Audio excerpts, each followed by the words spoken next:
Olá pessoal, eu sou Nicolas Vital e esse é o podcast Eu Como, sempre falando de alimentação com ciência e levando informação de qualidade para os nossos ouvintes no Spotify, no Anchor e no Apple Podcasts.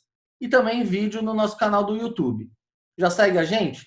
Se ainda não segue, não se esqueça de se inscrever nos nossos canais. Muito bem, pessoal.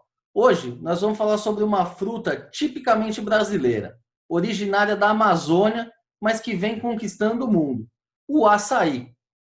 Hoje em dia, é possível encontrar o açaí em qualquer supermercado no Brasil, mas isso só é possível graças à estruturação da cadeia da fruta, que ocupa quase 1 milhão de hectares somente na Amazônia, emprega mais de 1 milhão de pessoas e está cada vez mais tecnificada. E para falar sobre esse tema, hoje nós vamos conversar com José Antônio Leite de Queiroz, que é mestre e doutor em engenharia florestal e atua como chefe adjunto de pesquisa e desenvolvimento da Embrapa Amazônia Oriental. Doutor José Antônio, muito obrigado por aceitar o nosso convite. É uma honra ter o senhor com a gente aqui hoje. Prazer meu de estar aqui conversando com a sociedade brasileira através do seu programa, Nicolas. Obrigado. A gente é que agradece. Doutor, para começar essa história aqui do começo, né? O açaí é uma fruta tradicional da Amazônia, consumida há séculos, né? Mas que hoje está presente em todo o mundo. Como que se deu esse processo de popularização da fruta?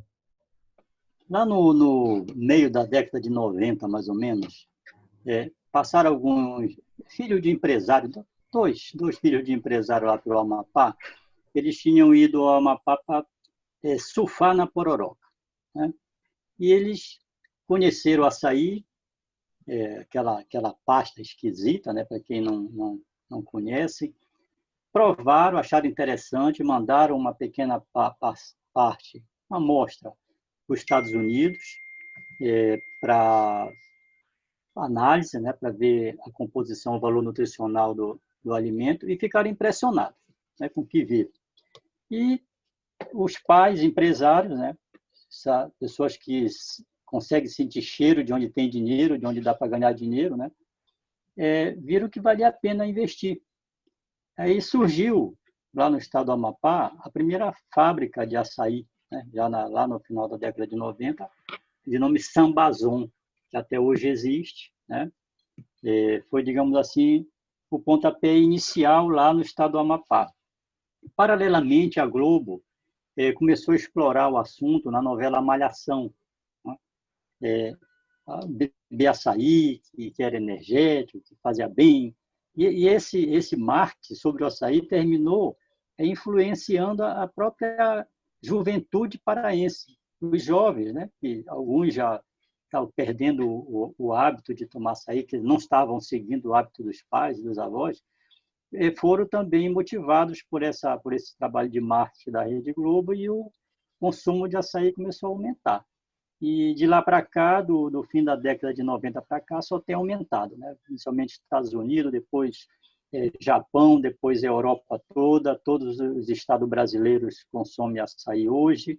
Então, realmente, para você ter ideia, uma produção no início da década de 90 de em torno de 100 mil toneladas, hoje está em 1.500.000 toneladas de frutos só aqui no estado do Pará, né? Com mais um pouco no Amapá, mais um pouco no Amazonas, mais um pouco no Maranhão, mas quer dizer, a maior quantidade mesmo, o maior volume é aqui no estado do Pará. E, curiosamente, nós somos os maiores consumidores de açaí do planeta. Desses 1.500.000 toneladas, nós consumimos em torno de 85%. Só 15% é que é exportado, entendeu? Então, realmente, o grande consumo é aqui, o processamento maior são nas batedeiras artesanais, mas está crescendo. É um comércio que cresce, a procura é cada vez maior, é um comércio em expansão. Muito legal. E, doutor, para quem não conhece como funciona a produção do açaí, essa cultura está espalhada em mais de 1 milhão de hectares, né, pela Amazônia. Como é que funciona isso? É um extrativismo ou existem lavouras organizadas? Como que é a cadeia de produção do açaí hoje? Tá? Até recentemente, era o extrativismo para atender a família, né? Os ribeirinhos, que são os grandes consumidores de açaí, populações locais do município do Marajó, do Baixo Tocantins. E lá no final da década de 90, depois desse marketing, desse aumento na procura pelos frutos, começou a intervenção na floresta para aumentar a densidade de plantas de açaizeiro, né? Porque o número de torceiras de açaizeiro na floresta era baixa. Nós temos inventário realizado que mostra que, naquela altura, a média de torceiras por hectare era em torno de 200. Né? Aí o ribeirinho começou a fazer intervenções, abrir espaço, derrubar árvores, para que o açaizeiro aumentasse a quantidade de torceira, para aumentar a produção de fruto. Entendeu? A Embrapa, percebendo isso, começou a ver que estava começando o impacto nas áreas nativas, né, nas áreas naturais da Amazônia. Começou um estudo para avaliar esse impacto e ver qual é a melhor maneira de aumentar essa densidade de torceiras. Aí foi criado a tecnologia de manejo de mínimo impacto de açaizal nativo. Em 2001, a Embrapa publicou o primeiro guia orientando os produtores, os técnicos, de qual a maneira mais adequada de aumentar a produção de frutos, mas manter a diversidade da floresta, né, para não causar impacto. Foi havendo adesões, adoções, né? Isso permitiu esse aumento de produtividade, esse aumento de produção, que passou de 100 mil toneladas hoje para mais de 1.500.000. E lá no mais ou menos 2005, 2006, a Embrapa lançou uma cultivar para terra firme. E começou uma demanda também de produtores agrícolas de querer plantar o açaí em terra firme. A Embrapa desenvolveu uma cultivar, chamada de BRS Pará, para a terra firme, né? Com irrigação e adubo. E sempre recomendando que fosse aproveitada a área já impactada, né? A Embrapa não recomenda derrubar a floresta para plantar açaí, mas que seja plantado em áreas que já foi impactada, já foi alterada pela pecuária, por exemplo, né? Você vai ocupar com uma espécie perene que vai proteger o solo, que vai jogar material vegetal em cima, biomassa. Então, é muito melhor do que você deixar a terra nua ou com pecuária. E isso foi aumentando a produção. Então, hoje já tem uma produção significativa, né? Que é exatamente aquela diferença. Eu falei que 15%, 85% vem das áreas nativas ainda, do área de manejo, de administrativismo, que ainda tem um pouco, e os 15% só que é de área também de cultivo em terra firme. Ainda não chega nem, acho que nem 15%, talvez uns 10% ainda da produção só em área de terra firme. O grosso mesmo, a maior produção ainda é dos açaizais nativos, é um fruto orgânico, né, porque não há uso de nenhum produto químico, nem adubo, nem agrotóxicos, porque o ambiente de vaso é muito fértil, são sedimentos que vêm descendo do Amazonas há milhares de anos, se depositando aqui na foz do Amazonas, e a planta aproveita esses nutrientes para se alimentar e para transformar em polpa de fruto, que é o que nós consumimos. Então, esse mais ou menos assim, histórico dessa evolução. E, doutor, e a árvore do açaí, propriamente dita, é uma árvore grande, né? Como é que funciona? A reprodução dela é natural ou existe um plantio também, como o senhor está dizendo, com essas novas variedades? Dá para plantar a partir da semente? Quanto tempo demora para que a árvore se torne produtiva? Ok. É uma palmeira, né? O açaizeiro é uma palmeira. E essa palmeira daqui do Amazonas, da Foz do Amazonas, ela tem uma característica diferente dos outros açaís, né? Porque tem um açaí também que dá no Amazonas, tem um açaí que dá na região sul e sudeste, na Floresta Atlântica. Igualzinho, quer dizer, quase igual. A palmeira é muito parecida, só que essa daqui ela é perfilha.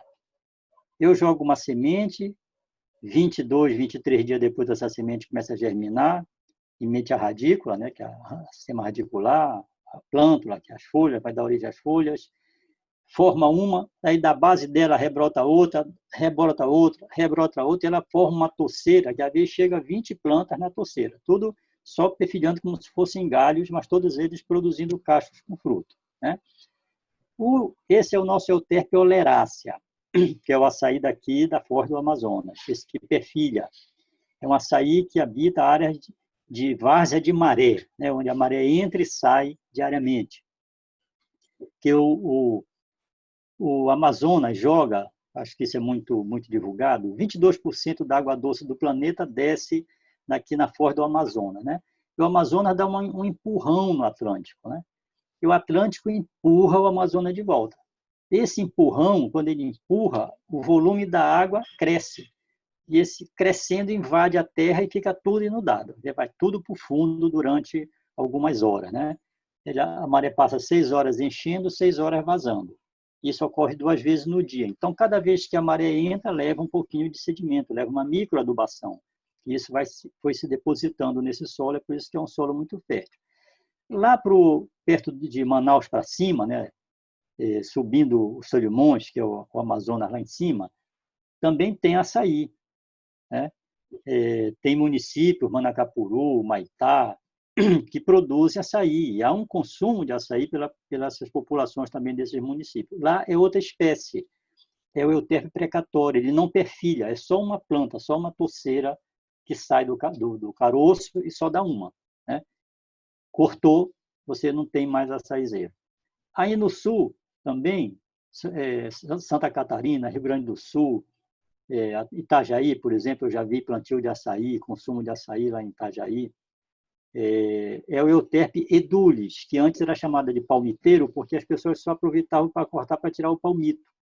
Hoje já começam também a tirar fruto de açaí do Euterpe edulis, que é o palmiteiro. Entendeu? Então, tem essas 3 espécies assim diferentes que ocorrem e podem produzir frutos. Na Bahia, tem pessoas plantando o açaí, o Euterpe edulis, tem regiões lá que já produzem grande quantidade de açaí, e pode ser cultivado em terra firme, né? Aí, na terra firme, você tem que trabalhar com uma outra fruta qualquer, né? Tem que fazer a cova, tem que jogar adubo na cova, fazer uma muda, mais ou menos de 1 metro de altura, que é para ela ter boas chances de sobreviver depois. Na época seca, quando falta chuva, tem que molhar, porque ela é uma planta muito exigente em água e luz, né? Mas que pode apresentar uma produtividade altíssima. Ela pode passar de 12 toneladas de frutos por hectare, muito maior do que na área natural, né? Porque lá há uma variabilidade muito grande, tem plantas que produzem pouco, tem plantas que não produzem quase nada. E quando você faz um plantio em terra firme, você trabalha com uma semente selecionada, com uma semente melhorada. Essas sementes que são lançadas pela Embrapa, né? No final do ano passado, a Embrapa lançou mais uma semente de açaí, uma cultivar de semente, que é o BRS Pai d'Égua, com uma possibilidade de produtividade altíssima e que produz na entre-safra. Quer dizer, mais uma vantagem dessa segunda cultivar em relação à primeira, BRS Pará, que essa produz mais na entre-safra, né? Então, nós temos, sim, uma alternativa para cultivo em terra firme. E ele está crescendo muito, o cultivo em terra firme, porque você pode plantar próximo dos centros consumidores. E como a maioria dos frutos, né, são perecíveis, né, depois que colhe, você tem um tempo máximo para uso, né? Banana, mamão, laranja, todos você tem uma vida útil que não é muito longa. E o açaí, principalmente. Então, em condições naturais, quando ele passa de 24 horas depois de colhido, o suco já não é um suco de boa qualidade. Quanto mais novo, melhor é a qualidade do suco, da bebida que você vai tomar. Então, se ele é plantado próximo do centro consumidor, você tem chance de ofertar para o consumo, né, para o mercado consumidor, um fruto fresquinho, novinho, então, com uma bebida de excelente qualidade. Mais ou menos isso. Doutor, o senhor já me respondeu em parte a minha próxima pergunta, porque eu ia te perguntar, com essas novas variedades desenvolvidas pela Embrapa, né, para terra firme, eu ia te perguntar, e se eu quiser plantar aqui em São Paulo uma lavoura de açaí, é possível? E Sim, aproveitando, quais são as exigências? O que é preciso para que o açaí se desenvolva aqui em São Paulo? Vamos usar como exemplo. tá. Aí em São Paulo, primeiro tem que pegar uma semente daí, né? Tem que pegar uma semente de Euterpe edulis, fazer uma seleção do material adequado daí da região e plantar, né? O fruto é igualzinho, a palmeira é igualzinho, ele só não perfilha, né? Mas eu conheço já pequenas plantações lá em Santa Catarina, por exemplo, eu estive visitando uma área lá em Itajaí, uma pequena plantação, né? E as recomendações de cultivo são muito similares à de outras frutas, né? Você fazer uma cova, jogar os adubos adequados nessa cova, os macros micronutrientes, né? NPK, cálcio, magnésio, zinco, boro. Então, digamos assim, um técnico agrícola, um engenheiro agrônomo, um engenheiro florestal, pode dar uma orientação adequada. O órgão de extensão rural do Estado pode dar essa orientação, com certeza. Aí São Paulo, Paraná, tem instituições de grande gabarito que pode dar essa orientação. Entendeu? O espaçamento que nós recomendamos de uma planta para outra, para o nosso aqui, que perfilha, né, que vai formar uma torceira grande, é de 5 por 5 metros. Talvez o daí precise de um espaço um pouco menor, porque como é só uma planta por torceira, né, talvez 3 por 3 ou 4 por 4, 4 por 3. Então, tem que haver alguns testes iniciais para ver o espaçamento adequado. Se não me falha a memória, esse que eu vi lá em Santa Catarina, lá em Itajaí, acho que era 3 por 3 metros a distância entre uma planta e outra.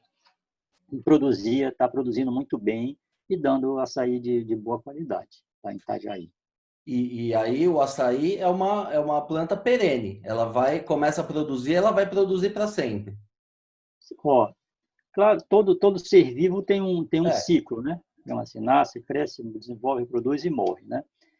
O nosso aqui, esse que perfilha, ele dura muito tempo porque você vai cortando a planta mãe, né? Quando ela cresce um pouco, a gente recomenda, quando passar de 14 metros, eliminar, para você não ter que subir em plantas muito altas. Aí você conduz um jovem para substituir essa planta que foi cortada, né? Aí não dá para fazer isso porque ela não tem essa capacidade de perfilhar. Então você vai plantar esse açaizeiro, ele vai produzir durante uns 30 anos, provavelmente depois de 30 anos você vai ter que fazer um outro plantio, vai ter que renovar essa área, né? Mas num prazo de 30 anos, nossa, ele começa a produzir a partir do terceiro, quarto ano, vai produzir muito açaí, né? E com o preço que o mercado está pagando hoje, aqui no norte não tem nenhum negócio do agronegócio melhor do que o açaizeiro em termos de retorno, né? Tanto o manejo dos açaís nativos quanto o cultivo em terra firme, as expectativas de retorno são excelentes para o açaí nesse momento. E, doutor, aproveitando também mais uma vez o gancho, vamos falar um pouco do aspecto social, né, do açaí também. Ele é uma planta nativa, ela é consumida aí pela população desde sempre, mas hoje ela é base da economia local aí, né? Emprega mais de 1 milhão de pessoas. Qual que é a importância econômica do açaí e aonde que essa população se encaixa? Ela está ali na colheita do açaí ou hoje ela participa também da parte industrial de exportação? Esse 1.200.000 pessoas é só Marajó e Baixo Tocantins, né? Que são os municípios assim que com maior envolvimento na produção de açaí, né? São os ribeirinhos produzindo, são pequenos barcos transportando, são as batedeiras processando, são grandes empresas processando e exportando, né? Então, mas tem várias outras regiões que produzem açaí no estado, né? Por exemplo, toda a malha, toda a cadeia do Rio Guamá, por exemplo, são áreas que produzem açaí, tem muita gente lá, muitas famílias produzindo. Então, tem um número muito grande de pessoas envolvidas nessa produção. Só na região metropolitana de Belém, nós temos mais de 12.000 batedeiras artesanais processando frutos de açaí. Essas batedeiras, normalmente, têm, em média, 4 pessoas trabalhando. Normalmente não, quase que 100% são familiares, essas batedeiras artesanais. Às vezes é marido e mulher e filhos que tomam conta dessa batedeira. Então, você vê, só na região metropolitana, nós estamos falando quase 50.000 pessoas envolvidas no processamento do açaí, né? Fora uma série de fábricas que têm processando açaí. Você chega lá no município de Garapé-Miri ou de Abaetetuba, por exemplo, que é o local por onde passa o açaí, você chega na beira do rio, tem mais de 1 quilômetro de carreta estacionada, tudo embarcando açaí para levar para as fábricas. Então, é um número muito grande de pessoas.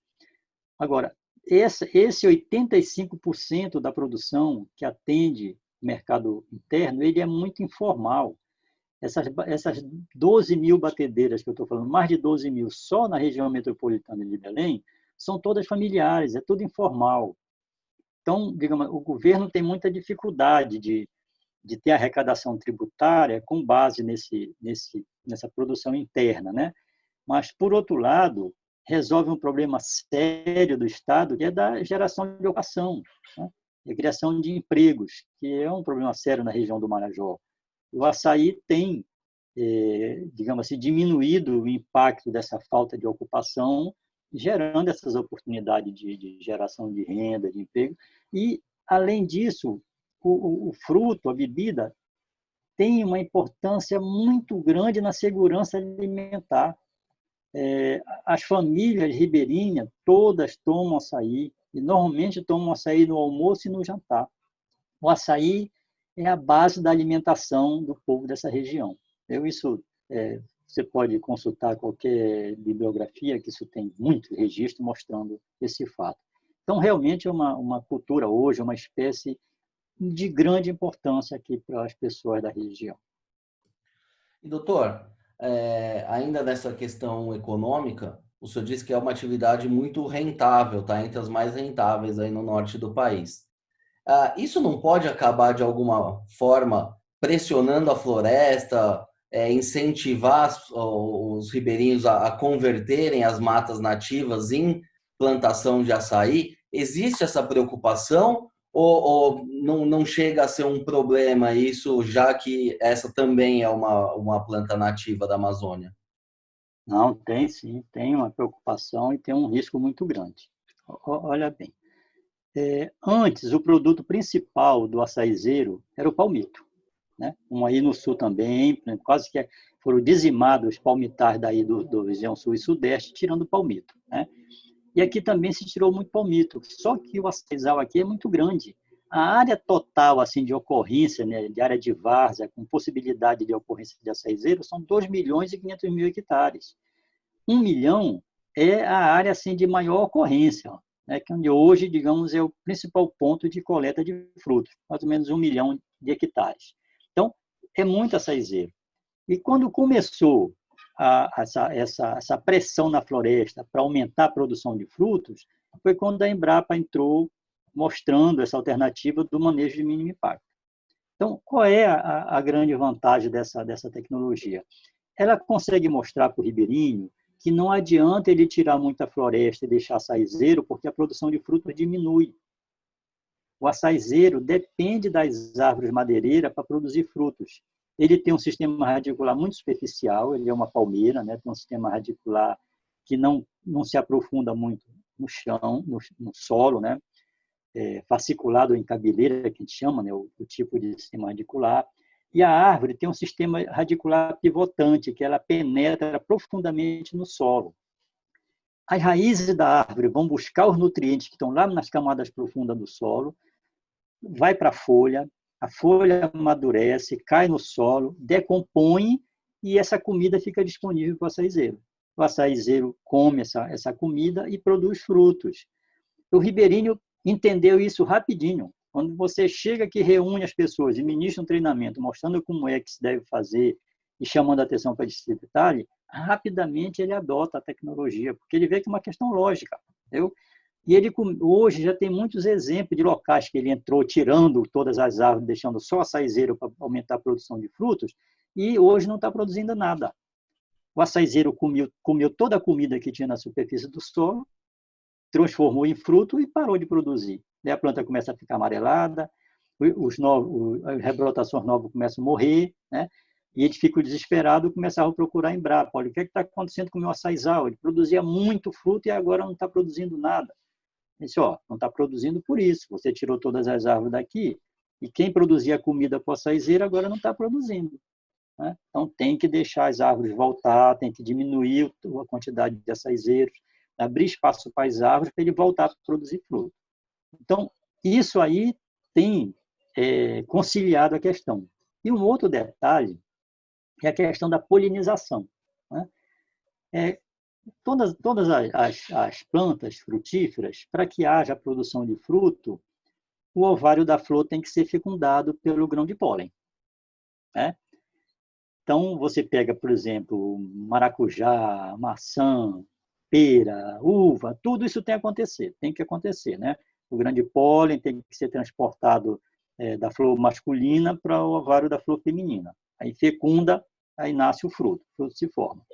E no açaizeiro, isso ocorre de forma cruzada. Embora um cacho tenha as duas flores, a masculina e a feminina, quando a masculina está pronta para lançar o grão de pólen, a feminina está fechada. Então, o grão de pólen do mesmo cacho não consegue fecundar. Tem que vir um grão de pólen de uma outra torceira que está longe, que está lá do lado, né, ser transportado para o ovário dessa flor para nascer um fruto. E quem é que faz esse transporte? As abelhas. Principalmente as abelhas nativas sem ferrão.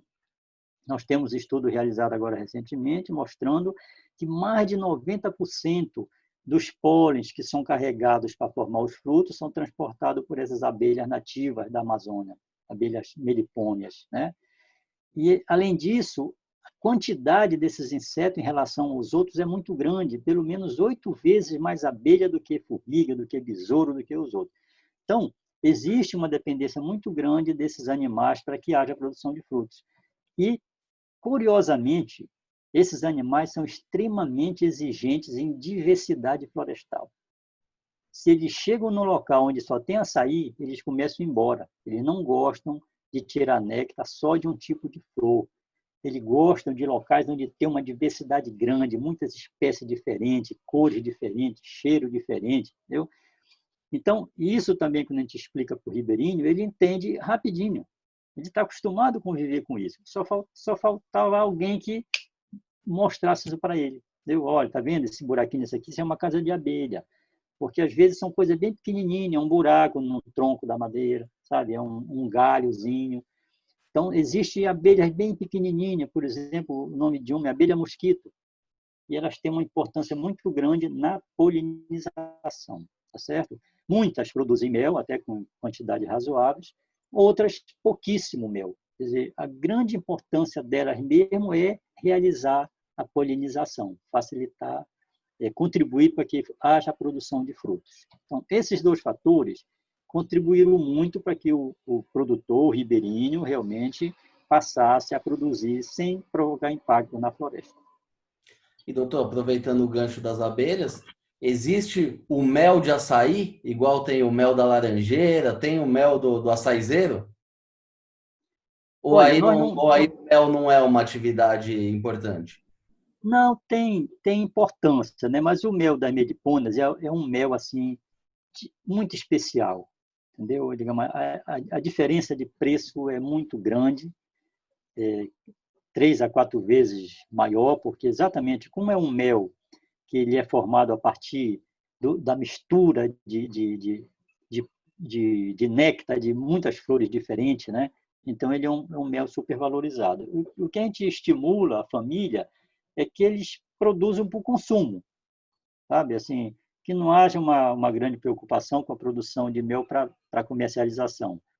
Que eles concentrem, assim, vejam mais a importância dessas abelhas para a polinização, porque o açaí está dando uma renda suficiente para a família e esse mel entra só para complementar, mesmo para melhorar a alimentação da família. Essa é a preocupação.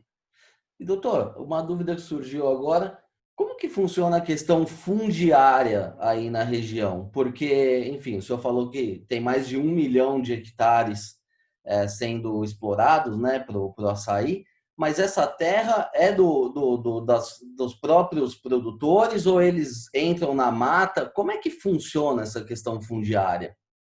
Não, hoje está tudo bem dividido, né? Já não tem nem muitas áreas muito grandes, quer dizer, grande para a nossa visão aqui, né? Para você imaginar por exemplo, o Marajó, a mesma região do Marajó tem mais de 10 milhões de hectares, né? Então ainda tem muito produtor com 1.000, com 500, mas como as famílias estão instaladas há bastante tempo, o que é que ia acontecendo? Por exemplo, tem um cidadão que tinha 5.000 hectares, teve 5 filhos. Ele pegou esses 5.000, dividiu, 1.000 para cada um. esses filhos também tiveram filhos, entendeu? Aí teve mais 5, que aqui normalmente é nessa média de 5, né? Então, 1.000 já dividiu 200 para cada um, entendeu? Então, hoje, tem locais, municípios menores, que você chega, as pessoas já estão com 5 hectares. Já está assim, quase no limite, né? Mas ainda tem muitas áreas na faixa dos 50 hectares. E, normalmente, o produtor não consegue fazer o manejo em toda a área. E nós recomendamos que ele mantenha assim, uma área sem mexer, né? Uma reserva. Ó, não adianta, você não tem capacidade para fazer manejo em todas as áreas, em toda a área. Trabalhe em 10, faz só em 10 bem feito, que você vai produzir uma quantidade suficiente para ter uma boa renda e deixa 40 lá como reserva. Entendeu? A hora que você precisar, houver algum problema, você mexe em mais 10 hectares. Então, com relação a isso, assim, graças a Deus, hoje nós não temos problema na região. Nem a região do Marajó, nem com a região do Baixo Tocantins, não temos problemas fundiários, não. É um problema assim que está, eu considero, sob controle. Não tem grandes problemas, não. E aí tem competição de outras culturas também? Ou o açaí tem uma rentabilidade tão boa que nem existe essa ameaça? Olha, no momento, não. No momento, realmente, assim, o açaí adquiriu um destaque tão grande, né? Mas, por exemplo, a região produz muita mandioca. Nós somos grandes produtores da mandioca. Hoje estamos em primeiro lugar. Eu acho que com quase 5 milhões de toneladas de raiz de mandioca, também é uma área muito grande. E somos grandes produtores de carne bovina, né? Também estamos entre os primeiros, com um rebanho, acho que em torno de 20 milhões de cabeça, assim, destaque. Mas o açaí continua sendo assim, uma produção muito grande e, pelo fato também dele fazer parte da segurança alimentar, ele se destaca, por exemplo, em ser comparado com a castanha, né? Que tem uma produção significativa também, é uma produção que assegura a manutenção da floresta, porque para você ter produção de castanha tem que manter a castanheira, e com isso você mantém as reservas onde ela ocorre. Mas em termos de volume e em termos de participação na alimentação, o açaizeiro realmente ele se destaca muito mais. E, doutor, quanto que pode chegar a rentabilidade de um produtor por hectare do açaí? Dá para estimar isso? Dá sim. Olha, um hectare assim bem feitinho, né? Tudo dentro da técnica, com a irrigação, com a semente de boa qualidade, com as manutenções adequadas, né? Nós temos uma planilha de custo. O que assim segura o produtor é porque o investimento inicial é alto.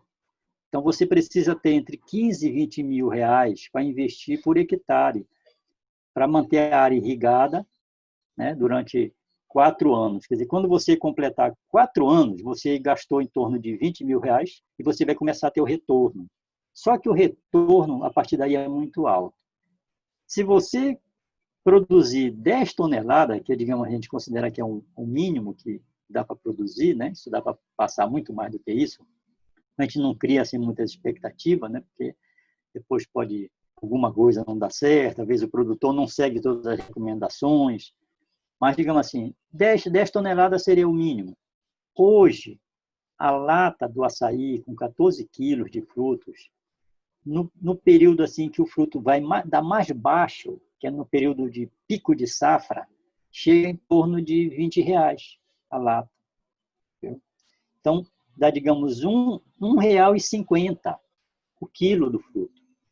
Então, 10 toneladas por hectare a 1,50 é 15 mil reais por hectare. Você não tem, acho que, nenhuma outra cultura dando um retorno desse. Entendeu? Você investiu 15, 20 mil reais e já no primeiro ano de safra plena, você já tira esse dinheiro. E a partir daí você vai ter lucro durante um monte de tempo.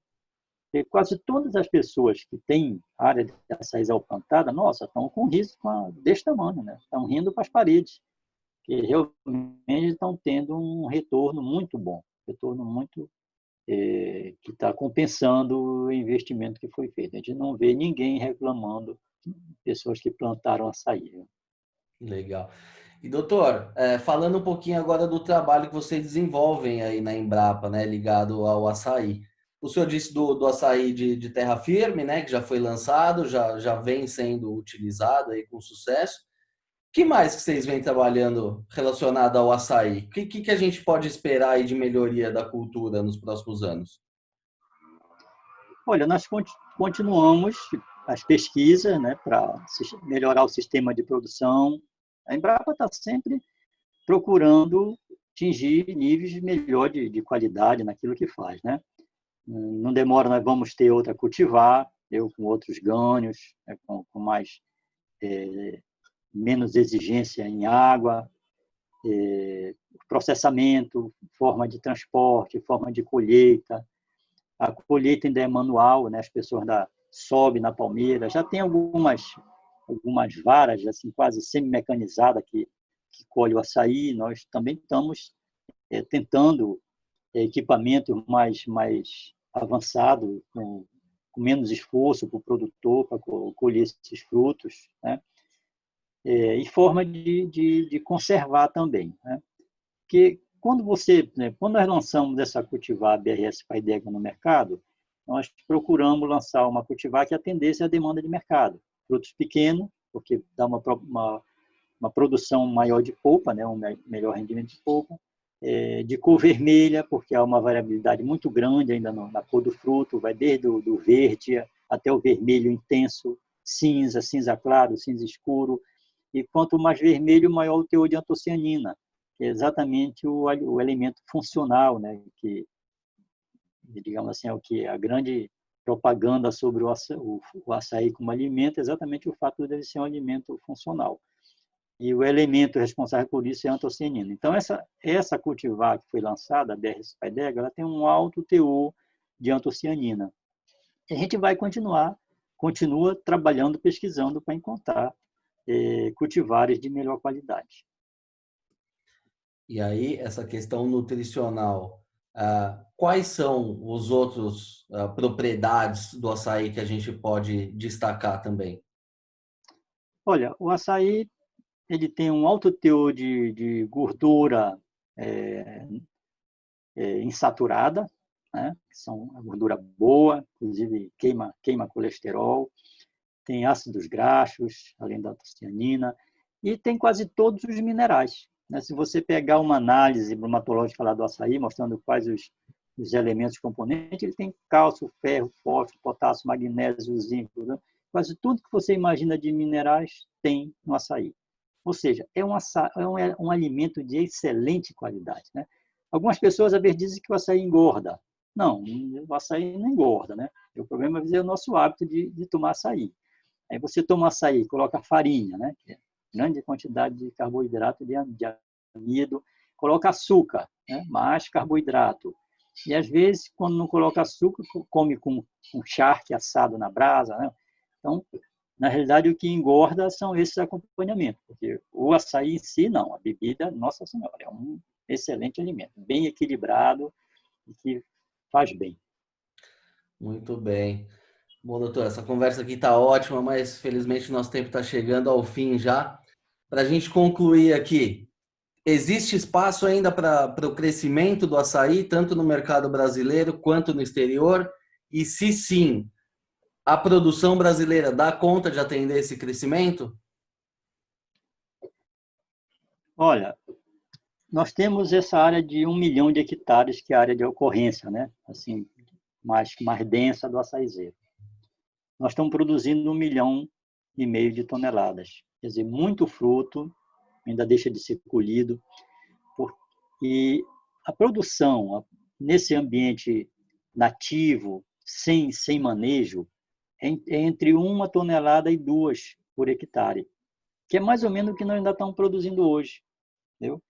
As áreas onde está sendo feito esse manejo de mínimo impacto ainda não é uma área muito grande, está sendo explorado. Entendeu?